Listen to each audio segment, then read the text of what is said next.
اخباركم كيف درتو؟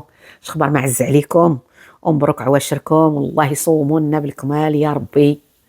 الله يصومونا بالكمال. غبرت عليكم بزاف ظروف صحية وظروف عائلية، والحمد لله على كل حال. احنا غنوليو نتلاقاو ان شاء الله. غادي نوجدو الزميطة او سلو او السفوف، كل واحد كي كيسميه. فالمقادير عندي هنايا واحد 4 كيلو ديال الدقيق محمرة.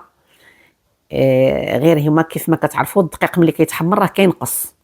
وعندي 4 كيلو ديال الزنجلان اللي خديت نصها وسحقته مزيان والنص خليته صحيح.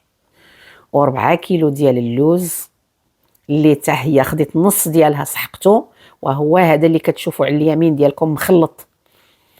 وهذوك اللي كان ندير لهم الاشاره، هذاك راه الزنجلان صحيح واللوز كونكاسي.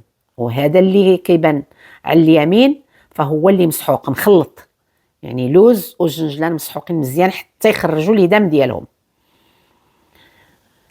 يعني هذاك ليدام كيعاوننا باش ما كنكثروش ليدام في السفوف. هنا عندي 1 كيلو سكر كلاصي، عندي واحد 6 أو 7 د المعالق ديال النافع، وحبة حلاوة مسحوقين ومغربلين مزيان. عندي 4 د المعالق ديال القرفة كبارين مقبين. عندي شوية ديال المسكة الحرة اللي سحقتها مع الملحة. وعندي الزيت اللي قليت فيه اللوز، ذوبت فيه واحد 250 حتى 300 غرام ديال الزبده، حيت ليها الماء ديالها وخلطتها مع داك الزيت، يعني ما تكونش فيها نقطه ديال الماء. وهذه هي المقادير اللي عندنا. والمليحه لابد منها كيف ما قلت لكم، كنبداو بها. هنايا غادي نبدا نجمع داك الشيء اللي مسحوق، هذاك النافع وحبه حلاوه خصهم يكونوا مسحوقين ومغربلين، والقرفه المسكه الحره كيف ما قلت لكم لابد منها حتى هي وصحيه وكتعطي النكهه ديالها. انا الزميطه ما كنزيدش الكاوكاو، ولكم الاختيار، كاين اللي كيبغي يزيدو. انا ما كنديرش، كندير الزنجلان حبه حلاوه النافع واللوز صافي مع القرفه والمسكه الحره. هنا راه كميه كثيره. هاد السوبيرات او هاد لي صالادير راه التصوير ما عطيهمش حقهم، راهم كبارين، راهم كيهزوا 5 كيلو. يعني راه هزيتها ديفيسيلمون، ما خفيفاش باش تهز. هنا كندخلوا هذاك الهدام ديال داك المواد اللي مسحوقه اللي هي الزنجلان واللوز اللي مسحوقين حتى خرجوا الزيت. كندخلها في هذاك الدقيق كلها مع ديك حبه حلاوه والنافع والمسكه والقرفه. كنحاول ندخل داك ليدام كله باش ملي كنزيد الكميه الكافيه، وكتكون كميه قليله. يعني ما هذه راه عندي 4 كيلو كيف ما قلت لكم ديال الدقيق، غير هي ملي كتحمر راه كتنقص الدقيق، راه كينقص. وهي راه خاصها تدليك مزيان باش كيتشرب الدقيق، كيتشرب داك ليدام كامل.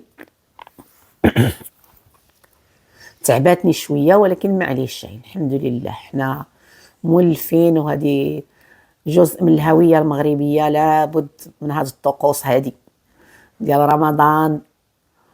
الله يدخلوا علينا بالصحه والهنا وعلى الامه الاسلاميه.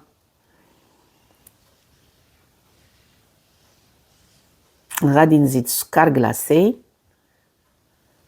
راه كان خصو يتغربل لان كتعرفوا كيكون فيه الكويرات بعض المره، باش ما يعذبكش باش تبقاي تحليه. ملي كيتغربل راه كيدخل ساهل في الدقيق.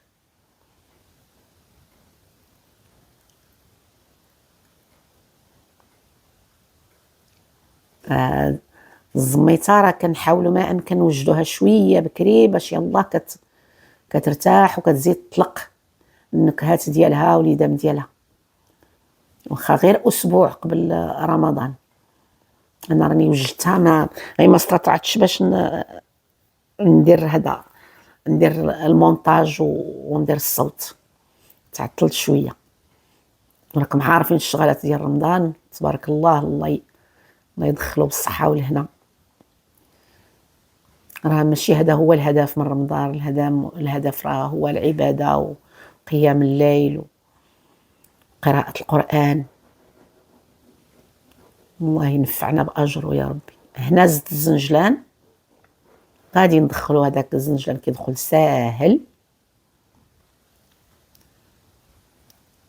صافي. هنا راه يعني صافي كلشي دخل في بعضياته، الدقيق مع الليدام ديال المواد اللي مطحونه والسكر.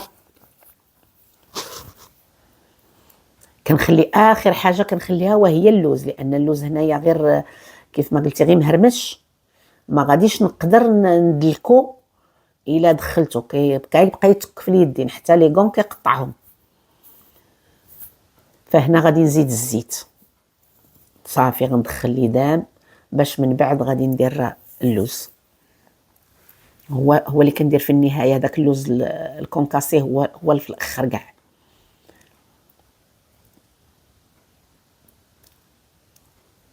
صافي غادي ندخل الليدام وندلك، لابد من الدليك. الا ما دلكتيش الزميته راه كيبقى لك الليدام معزول على الدقيق، ما كيشربوش مزيان.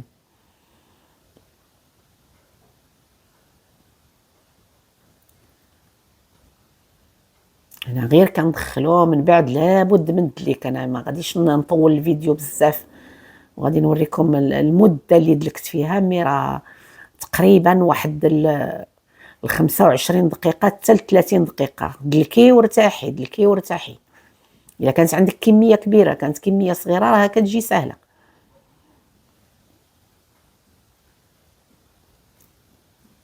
احيانا كندلكها في الماكينه ديال العجينه، ولكن انا فضلت هذه باش نوريكم بانني كندلكها بيديا وكتطلع فحالها فحال ديال الماكينه.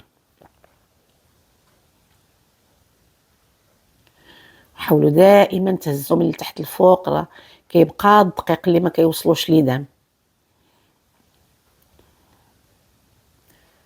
هنا راني مازال غير كندخل ليدام، راني باقا ما بديتش ندلك. ندلك راه كدلكيها فحال اللي كدلكي الخبز.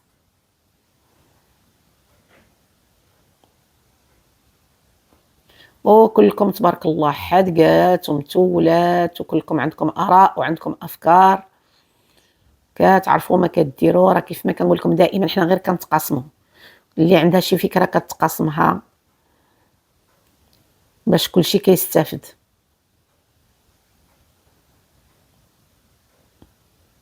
غنشوف ملي كنهز راه كنلقى باقي الدقيق اللي ما وصلوش ليدام، حتى كتحسي بها تحت يديك رطابت.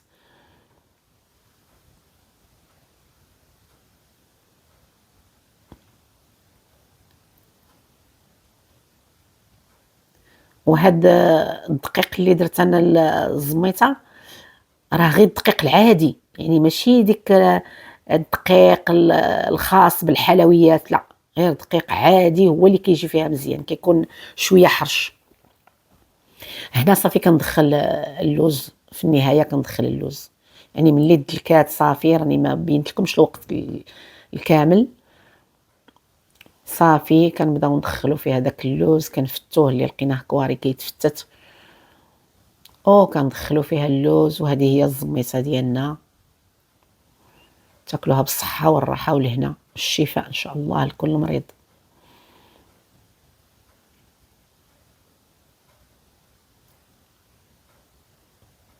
هنا راه ماشي دليك، هنا راه غير كندخلو اللوز وصافي.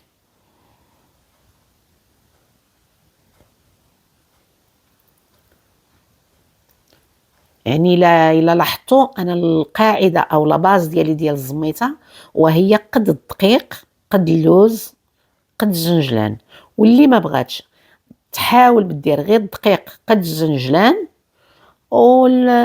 واللوز انت وجودك. انايا كندير الكميه متعادله كيف كيف، ثلاثه ديال المواد كيكونوا عندي نفس العبار. وهذه هي الزميته ديالنا، راه عطاتنا كميه كبيره. كيف ما قلت لكم هاد لي بول راهم كيهزوا حتى ل 5 كيلو. هنا تقريبا راه فيهم ما 5 نقولوا 5 كيلو هازين، وي، لان ليدام حتى هو كيولي